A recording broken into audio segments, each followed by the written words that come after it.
Paris, c'est un décor de cinéma, hein, les fameux immeubles haussmanniens que le monde entier vient admirer. C'est des façades en stuc, bidon, il y a pas une seule pierre là-dedans. Tout est faux dans le bâtiment. Il faut juste que ça ait l'air bien. Donc maintenant on commence à dire: «Ah mais il faut aussi de l'isolation, des normes, des machins». Bon courage.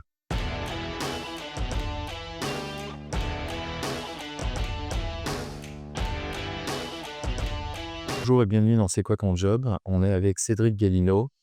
Alors Cédric, est-ce que tu peux nous dire quelle est ta plus grande fierté? C'est d'avoir les ouvriers les mieux payés de France. D'être arrivé à créer une société qui est stable, pérenne, rentable, qui permet de bien payer les gens et de contribuer à la création des richesses. Et quand tu dis de mieux payer, tu pourrais me donner quelques chiffres? Ce que j'appelle les stars, donc les meilleurs chez nous, gagnent à peu près 150 000 € par an. Ouais. Ça peut être à 120 pour l'autre, mais les meilleurs, oui, sont à 150 000 par an. En bossant beaucoup, hein, c'est pas cadeau, c'est pas assis dans un fauteuil à attendre que ça se passe, mais c'est ce qui arrive sur leur compte en banque. C'est pas mal, je crois que de loin, j'ai les cours les mieux payés de France, ça j'en suis certain, et très probablement les ouvriers les mieux payés de France, je connais personne dans ce pays qui paye ses autres, puisse payer ses ouvriers comme ça. D'accord, oui, alors c'est toi du coup, tu fais de la couverture, tu nous en dire un petit peu plus? Oui, moi j'ai plusieurs métiers, enfin, chef d'entreprise, mon vrai métier, c'est d'identifier les besoins et les problèmes et d'y apporter des solutions. Donc, éviter dans la couverture, dans le bâtiment, dans l'informatique, dans l'immobilier, sur mon entreprise et là, mon activité la plus chronophage, on va dire, c'est effectivement le bâtiment parce que ça demande beaucoup de personnel et donc beaucoup de temps est consacré.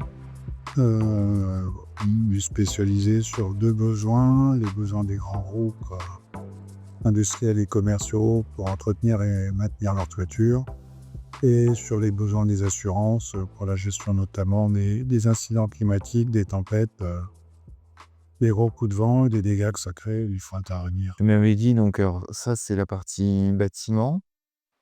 Par le passé, tu m'avais dit que tu avais fait aussi un petit peu d'informatique. Ah ben, un petit peu pas mal, oui, je me suis lancé au tout début des années 2000 où le vraie problématique d'interconnexion entre les différents acteurs, économiques via l'informatique, c'est-à-dire chacun avait son système, ses données, les échanges étaient très lents.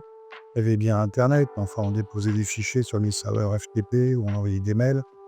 Donc l'idée c'était de mettre en place du l'outil d'interconnexion entre les systèmes pour qu'ils communiquent directement avec les comme un peu l'EDI, échange de données informatiques. Donc ça s'est pas trop mal passé, c'est bien. C'est juste qu'au bout d'un moment, j'ai commencé à m'ennuyer parce que en fait, je vendais du vent, hein. Comme dans l'informatique, c'est quoi qu'on développe, quoi qu'on fasse, on sait qu'au bout de 5 ans plus tard, ce sera obsolète et j'avais pas envie de passer ma vie à faire le métier du truc qui disparaîtrait et donc le bâtiment, l'intérêt, c'est qu'au moins quand on fait quelque chose, c'est parti pour un siècle, parfois 2, parfois 3, voire plus, mais on peut travailler sur du long terme et construire quelque chose qui nous survivra. Donc ça me paraissait plus intéressant, c'est pour ça que je suis parti là-dedans. J'ai mis l'informatique de côté pendant un moment et là je m'y remets parce que pour le coup le bâtiment est très, très en retard dans le domaine informatique et qu'il y a des besoins dans des applications et des systèmes pour le bâtiment spécifiquement. Oui, c'était informatique à côté. Quel profil tu vas avoir essentiellement comme ouvrier, comme collaborateur? Alors j'aimerais dire c'est varié. En fait non, c'est pas très varié. Au niveau de mes ouvriers, c'est quand même essentiellement plutôt des jeunes, des garçons qui ont parfois eu des profils un peu compliqués, hein, des jeunesses un peu agitées, qui ont envie de se ranger. Donc souvent c'est la copine, hein, qui a envie qu'ils se rangent et eux comme ils ont envie de garder la copine, bah oui, il faut se mettre au boulot. Dont des garçons qui soient surveillants, qui sont prêts à bosser, qui sont prêts à faire des heures quand c'est nécessaire, qui ont envie de gagner de l'argent évidemment, hein, ça c'est une grosse motivation. Malheureusement peu diplômés, je dis malheureusement, c'est un métier qui est pas réservé aux non diplômés, loin de là. Il y a des tâches assez techniques qui demandent des gens un peu calibrés quand même.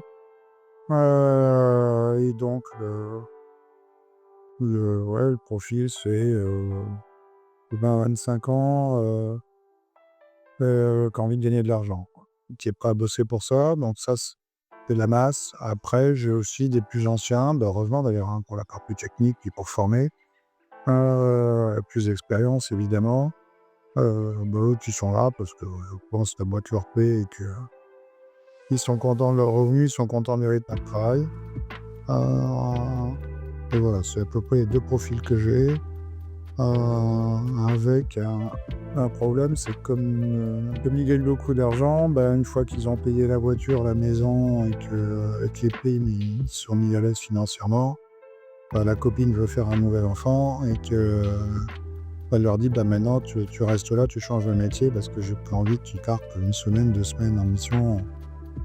Donc forcément, Ça te crée du turnover. ah bah, ça crée un turnover, heu, les bons, on va dire, restent entre 2 et 5-6 ans, mais une fois qu'ils ont fait leur coloc et qu'ils ont fait un gros stock d'argent, bah, et voilà, ils aspirent à quelque chose un peu plus calme et puis peut-être aussi une vie de famille un peu plus tranquille, ce que je peux comprendre, hein, c'est normal, c'est le jeu. Mais voilà, donc voilà à peu près les profils qu'on a comme ouvriers. Après pour les administratifs, c'est varié, notre profil idéal, c'est quand même, pour des questions de rédaction, parce qu'on a un vrai problème avec les nouvelles générations sur tout ce qui est rédaction en française. On a quand même un profil de femme de plus de 50 ans, dont les enfants sont grands, autonomes en tout cas, et qui, bah, ou reprennent un boulot ou veulent changer de boulot et viennent travailler chez nous parce que voilà, il y a un certain confort. Mais le problème, c'est que le critère discriminant pour nos administratifs, c'est la maîtrise du français à l'écrit. On leur demande pas d'être Victor Hugo, hein, mais au moins de faire des phrases simples et sans faute. Et malheureusement, avec la jeune génération, c'est très compliqué. Là, on voit bien les effets de quand tout le monde nous parle de la faiblesse du niveau scolaire qui continue à descendre. Là, c'est dramatique, très clairement. Donc voilà, globalement, les 2 profils de personnes qu'on a majoritairement chez. Et si tu devais donner un salaire médian dans la partie ouvrier? Médian, en fait, hein, j'ai que 2 types de profils. J'ai ou des garçons qui sont super motivés, qui bossent quand il y a besoin. Bon, c'est pas tout le temps, mais bon, quand il y a des urgences, ils sont capables de répondre présent. Où là, ça oscille entre 100 et 150 000 € par an. Et puis des gens qui font leur boulot, mais sans aller plus loin parce qu'ils ont pas envie de bosser le week-end, ils ont pas envie de faire des heures, bon, bah, voilà. Bon, à 35 heures et puis ça reste là. Moi aussi, hein, c'est le contrat, donc il y a pas de problème, ils peuvent. Mais eux, ils tournent plutôt à 30-35 000 par an, quoi. Personnellement, c'est pas on n'est pas du tout sur les mêmes revenus, peut-être 40 000, allez, les bonnes années, mais ils vont pas aller plus loin, quoi. Ouais, il y a vraiment une très grosse différence, mais qui s'explique par le fait que, bah, celui qui est prêt à bosser le week-end, heu, quand, l'entreprise a payé toutes ses charges dans les 35 heures effectuées dans la semaine, le week-end, c'est de la marge. Donc là, on peut effectivement, je partage la moitié des bénéfices avec ceux qui les ont produits. Donc quand j'ai avec ceux qui les ont produits, c'est individuellement, hein, c'est pas mutualisé. Celui qui vient travailler le week-end, s'il génère des bénéfices le week-end, ce qui est beaucoup plus facile puisque toutes les charges principales sont déjà payées, ça lui fait une grosse somme. Celui qui préfère rester le week-end chez lui, c'est légitime un peu, mais lui, il n'aura rien forcément. Bon, je suis pas du tout socialiste ou communiste. Mmh. C'est à chacun selon son mérite. J'apprécie l'équité plus que l'égalité. Pour moi, l'égalité, c'est devant l'impôt ou devant la loi. Mais pour le reste, il y a que l'équité qui compte. Donc à chacun selon son mérite. Celui qui a travaillé plus, il reçoit plus. Celui qui n'a pas travaillé plus, il reçoit pas plus. Et tout, voilà. On reçoit ce qu'il doit avoir et puis À chacun selon son mérite. Donc c'est ma philosophie et ça se passe bien. Et bizarrement, j'ai quand même des garçons qui veulent pas faire plus. Ils pourraient. Financièrement, ils roulent pas sur l'or. Ils aimeraient bien avoir plus d'argent, mais ils veulent pas bosser plus pour aller le chercher. Voilà, moi je faut qu'ils font leurs 35 heures et que leur boulot est correct, je fais avec, hein, c'est pas le contrat entre nous, c'est 35 heures, je m'en tiens en contrat dans ce cas-là.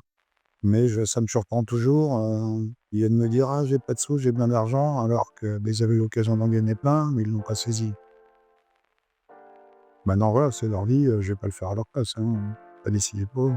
Ah oui, bah, ça malheureusement, il y a beaucoup de choses comme ça où on peut pas faire à la place des gens s'ils n'ont pas l'envie, hein. Non. Donc non, après il y a un dosage à trouver aussi, hein. Faut pas que les gens s'épuisent au boulot parce que, bah, quand ils bossent le week-end, quand ils sacrifient leur jour de repos pour aller dépanner les gens, au bout d'un moment, il y a de la fatigue qui s'installe, ça devient dangereux, donc faut arriver à doser, à s'interrompre, à alterner entre des phases de repos, des phases de travail intensif.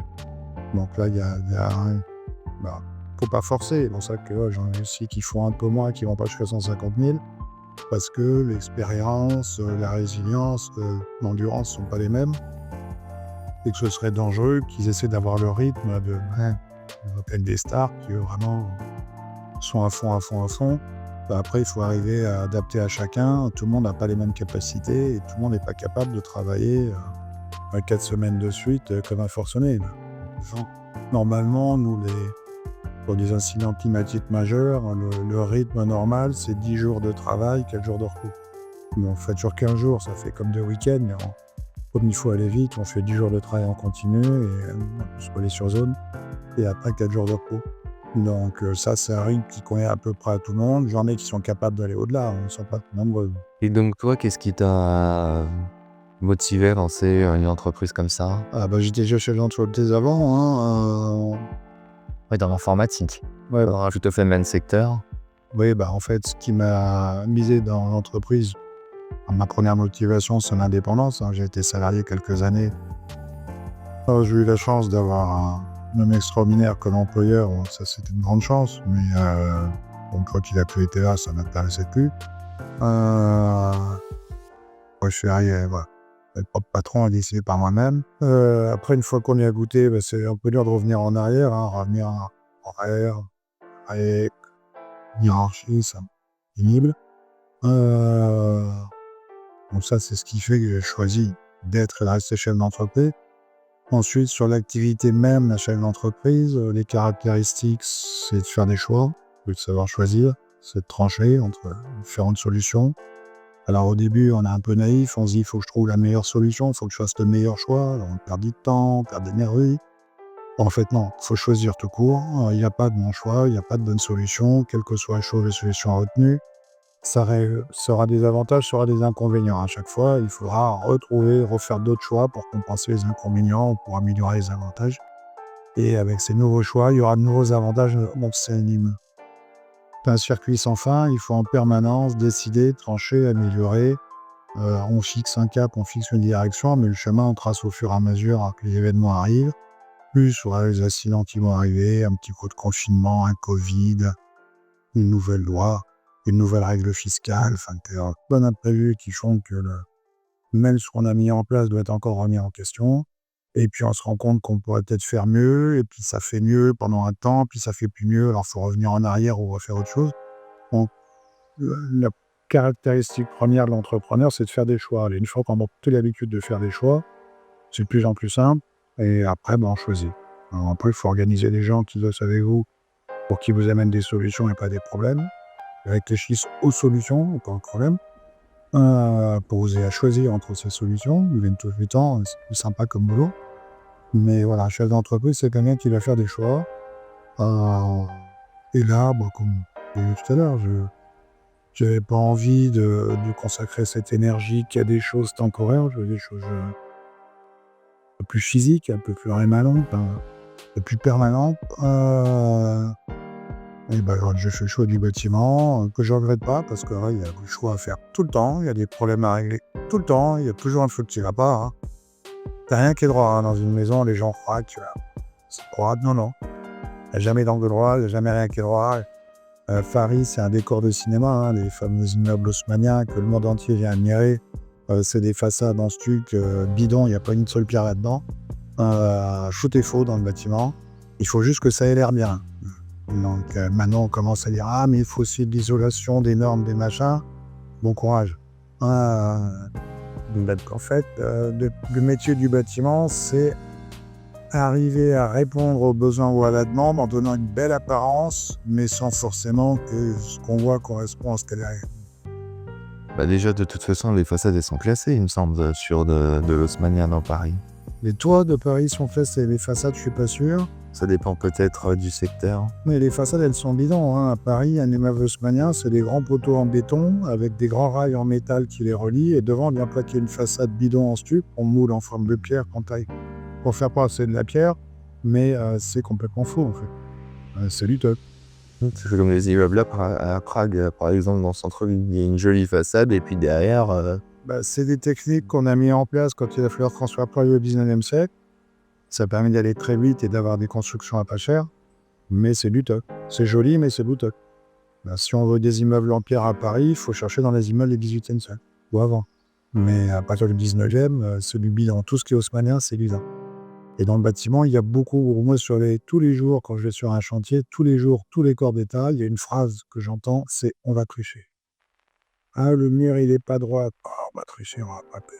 Allez, les deux pans, ils sont pas l'un en face de l'autre. Bon, c'est pas grave, on va tricher, je dirai pas. Ah là, la pièce dans la charpente, elle est abîmée, ouais. On va pas le dire au client, il va pas voir de surcoût, on va tricher. Les architectes, les peintres, les plaquistes, les électriciens moins, parce que faut pas qu'ils trichent trop. Mais les couvreurs, les maçons, plus dans le triche. Il faut que ça ait l'air bien, mais il n'y a rien qui est jamais bien. Tout est ou dans l'ancien, ouais. dans le neuf aussi, hein. Je me vois un chantier de neuf, alors, parfois c'est carrément mal conçu, hein, c'est plus grave. Mais ça, c'est encore autre chose, hein. Ouais, ça, oui, chose. Mais justement, quand c'est mal conçu, les ouvriers vont tricher pour essayer de compenser les erreurs de conception. Donc il y a beaucoup de tricherie. Le tout, c'est qu'elle arrive soit fonctionnelle, hein. Mais le problème, c'est que si on respecte parfaitement, même en respectant parfaitement les normes, on a quand même des petits changements climatiques ces dernières années qui font que même les normes actuelles sont plus valables. Donc même en construisant bien dans les normes, en faisant tout dans les règles, en respectant les détures, donc tout bien, on se retrouve avec des bâtiments qui sont plus adaptés aux conditions climatiques actuelles. On arrive parfois sur des toits en parfait état, récents, parfaitement aux normes, tout va bien, mais l'eau est entrée parce que c'était pas le réseau d'évacuation des eaux souterraines. Enfin, toutes les normes actuelles ne sont encore en vigueur, ne sont pas En adéquation. sont pas en adéquation avec les incidents climatiques qu'on a. Parenthèse, mais ça nous donne du mot, mais il va y avoir des gros changements à faire dans la construction et dans les travaux publics. Quels sont tes axes de croissance? On a du fait de ce changement climatique, on a des besoins de plus en plus importants dans tout ce qui est gestion de l'urgence et de la réparation de toiture. Donc là, on a gros besoins. Du fait aussi, il y a un changement culturel, c'est que les gens veulent de l'information, on est comme à l'ère d'Internet. Donc le bâtiment à la grand-papa, j'arrive avec ma casquette, je fais mon bricolage, un petit billet, je m'en vais, c'est terminé. Les gens veulent des factures, ils veulent de l'info. Donc il faut être capable de restituer l'information, de rendre compte, d'expliquer, de fournir des éléments papier ou en tout cas numériques, avec des photos et tout ça.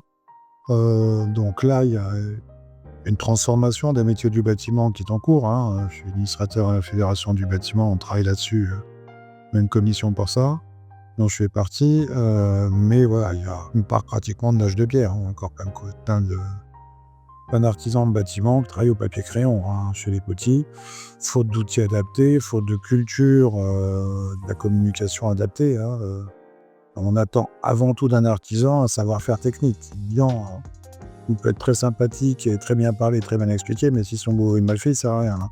Donc la priorité, c'est ça, mais c'est plus suffisant.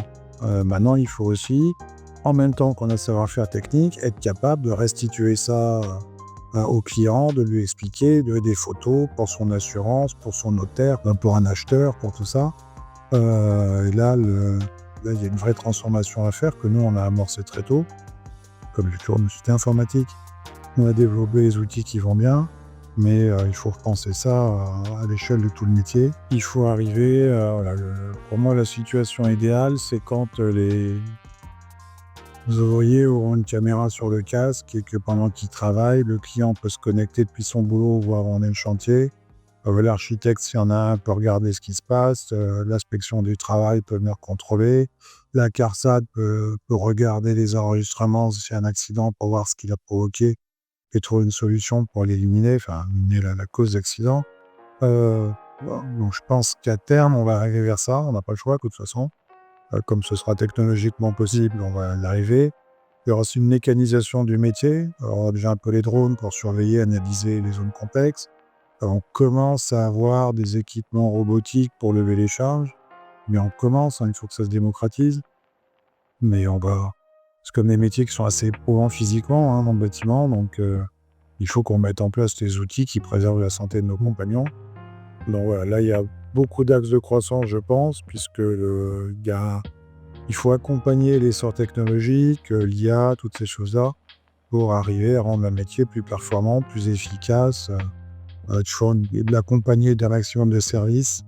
Donc là, il y a encore beaucoup à faire. Et pour nous, comme c'est un enjeu principal et que ça correspond aux besoins du moment, ça nous permet d'avoir assez facilement des clients quand on en a besoin. Il y a une très grosse demande et on est de toute façon, spécifiquement la couverture est le premier des métiers en tension comme recrutement. Donc on n'a pas de problème de toute façon pour recruter. Pas pour recruter. Pour trouver des clients, pardon. Pour recruter, moi j'en ai un peu parce que c'est très bien, mais que je partage avec eux, je partage avec ceux qui les ont produits, les bénéfices qu'ils ont produits. Et que je dois être un des rares à le faire, il y en a d'autres, hein, je pense. Mais c'est pas courant dans le métier et en plus, il faut être capable d'optimiser son activité pour la rendre rentable. Ça, c'est surtout un travail de gestion, de logistique. C'est pas dans les PME, c'est pas la première chose qui est recherchée souvent. Il faut atteindre une certaine taille pour commencer à se poser ces questions et à se dire comment j'optimise mes coûts, comment j'optimise mon organisation. En dessous d'un certain seuil, on ne peut pas se le permettre parce qu'on n'a pas le temps ou les ressources parce que ça passe. Là, tu es en couverture. Après, précédemment, tu as été dans l'informatique. Est-ce qu'avec tes différentes expériences, tu auras un conseil à donner à quelqu'un qui voudrait se lancer ou tenter l'aventure dans un domaine quel qu'il soit? Bon, ce serait très simple, c'est faites. Là, faut pas se poser trop de questions, faut pas se dire et si, parce que sinon on n'avance jamais, il faut faire. Faut y aller, il faut avancer. Faut accepter qu'il y ait des erreurs, faut accepter qu'il y ait des échecs, faut comprendre l'intérêt de l'échec et de l'erreur, c'est comme ça qu'on apprend, c'est comme ça qu'on progresse. Donc faut faire. Pas avoir peur de se planter, pas avoir peur de pas y arriver. Il n'y a pas de conséquences dramatiques. Tant qu'on travaille, on n'est jamais foutu, donc faut y aller, faut se lancer, faut se dire, faut accepter le changement, faut accepter les risques, mais voilà, faut doser ces risques, hein, évidemment, on peut pas se mettre des emprunts délirants sur le dos parce que si on se plante après, c'est foutu, donc faut accepter aussi peut-être un calendrier, hein. Il y a des gens qui prennent peut-être trop de risques en se mettant des grosses sommes sur le dos en disant si ça marche, je rembourserai tout, et puis si ça marche pas, ce sera compliqué pour eux, donc faut aussi savoir séquencer les choses pour limiter les risques, c'est-à-dire attendre d'avoir fait sans emprunt déjà ça, pour financer ça, qui financera ça, etc., avancer progressivement. Mais non, mon conseil, c'est faites, lancez-vous et attendez pas que l'administration, un tel, machin, l'avocat vous ait dit oui, non. Faites, voilà. Faites d'abord, identifiez bien les besoins auxquels vous voulez répondre, parce que c'est ça la clé de tout. Fournissez le travail d'énergie pour répondre le mieux possible aux besoins que vous avez identifiés. Et puis après, voilà, il y aura toujours des petits problèmes à régler, mais l'essentiel sera fait. Donc faites, lancez-vous, et puis après, adaptez-vous. Voilà. OK. Merci Cédric. J'ai pris, de rien avec.